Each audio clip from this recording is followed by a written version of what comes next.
जब भी भारत और चीन के बीच सीमा पर टकराव होता है तब कुछ पुरानी बातें और तथ्य याद आ जाते हैं। भारत के लोगों के मन में हमेशा यह पीड़ा रही है कि अगर चीन के मामले में भारत ने इतिहास में इतनी गलतियां ना की होती तो आज चीन भारत को धमकी देने की स्थिति में नहीं होता। यह एक के बाद एक की गई गलतियों का ही नतीजा था कि 1962 के युद्ध में हमें उस चीन के हाथों बुरी तरह हार कर शर्मिंदा होना पड़ा, जिस चीन की उस समय दुनिया में कोई हैसियत भी नहीं थी। सन 1962 में करीब एक महीने के युद्ध में चीन से भारत हार गया था। हमारे करीब 3,500 सैनिक शहीद हुए और भारत के करीब 43,000 वर्ग किलोमीटर जमीन पर भी चीन ने कब्जा कर लिया। हमें रणनीतिक रूप से महत्वपूर्ण ऑक्साई चीन को भी गंवाना पड़ा था। इतना ही नहीं, चीन अरुणाचल प्रदेश के बहुत अंदर तक पहुंच गया था। हालांकि बाद में चीन युद्ध के बाद एक तरफा शांति विराम के नाम पर खुद पीछे हट गया था, लेकिन आज भी वो अक्सर अरुणाचल प्रदेश के बड़े हिस्से पर अपना दावा करता है और उसे तिब्बत का ही एक हिस्सा मानता है। लेकिन ये सब कैसे हुआ? क्यों भारत को चीन के सामने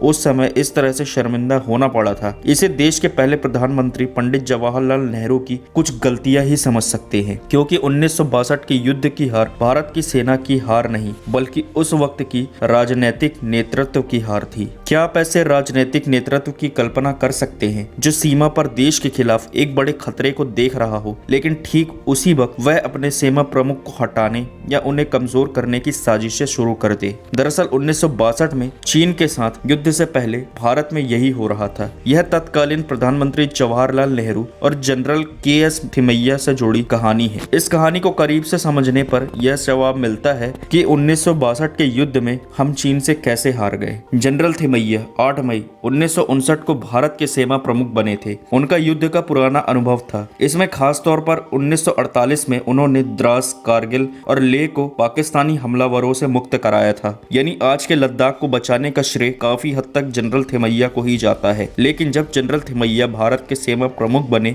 तो उनके लिए सबसे बड़ी चुनौती उस समय के राजनीतिक नेतृत्व से लड़ने की थी, क्योंकि तत्कालीन प्रधानमंत्री जवाहरलाल नेहरू और तत्कालीन रक्षा मंत्री वी.के. कृष्ण जनरल थिमैया को परेशान करने में कोई कसर नहीं छोड़ते थे। उस वक्त के रक्षा मंत्री मेनन को नेहरू का बहुत खास माना जाता था, लेकिन मेनन के काम करने के तरीके से सेना में हमेशा नाराजगी रहती थी। सेना के अधिकारियों के साथ उनका बर्ताव अच्छा नहीं था और न ही वो सैन्य मामलों में सेना के उच्च अधिकारियों की राय को महत्व देते थे। अक्सर मेनन सेना के बड़े अधिकारियों को उनके जूनियर्स के सामने अपमानित करते थे। यह सब तब हो रहा था जब चीन भारत की सीमा पर सड़कें बना रहा था और सैनिक जमा कर रहा था, लेकिन रक्षा मंत्री मेनन सेना के अधिकारियों की हर सलाह को अनदेखा करते रहे। 1959 तक ये बात इतनी बढ़ गई कि उस वर्ष मई में सेना प्रमुख थिमैया की सलाह की अनदेखी करते हुए लेफ्टिनेंट जनरल बी.एम. कौल को रक्षा मंत्री मेनन सेना मुख्यालय में अहम भूमिका में ले गए। कौल भी नेहरू के करीब थे और उनके दूर के रिश्तेदार थे।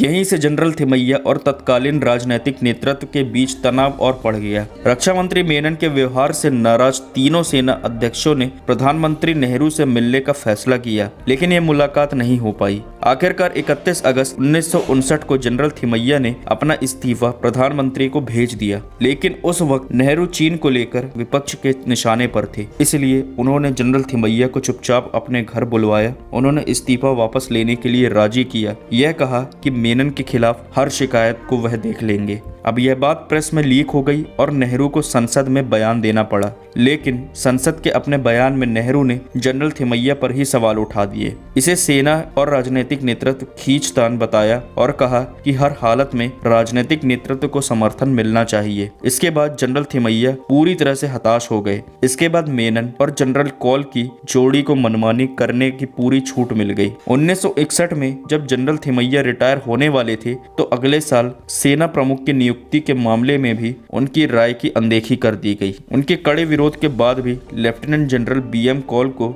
चीफ ऑफ जनरल स्टाफ बना दिया गया, जो सेना अध्यक्ष के बाद दूसरा सबसे महत्वपूर्ण पद होता था। कौल की नियुक्ति पर उस वक्त के नेताओं ने सवाल उठाए थे, लेकिन नेहरू ने कभी मेनन के फैसले पर विचार नहीं किया। यहाँ तक कि जनरल थिमैया के खिलाफ इन लोगों ने अफवाहें फैलाई कि वो तख्ता पलट करने की तैयारी में हैं। उनके रिटायरमेंट के बाद इस मामले में जांच भी करवाई गई। रिटायर होने के केवल 4 साल बाद जनरल थिमैया की मृत्यु भी हो गई और जनरल कौल और रक्षा मंत्री मेनन के नेतृत्व में 1962 का युद्ध आज तक भारत के लिए एक कड़वी याद बन के रह गया है। तो पीपल्स, आपकी क्या राय है इस बारे में मुझे नीचे कमेंट बॉक्स में बताएं। साथ ही लगातार जानकारी और इस तरह की अपडेट्स पाने के लिए जुड़े रहें हिंदुस्तान मिरर के साथ। धन्यवाद।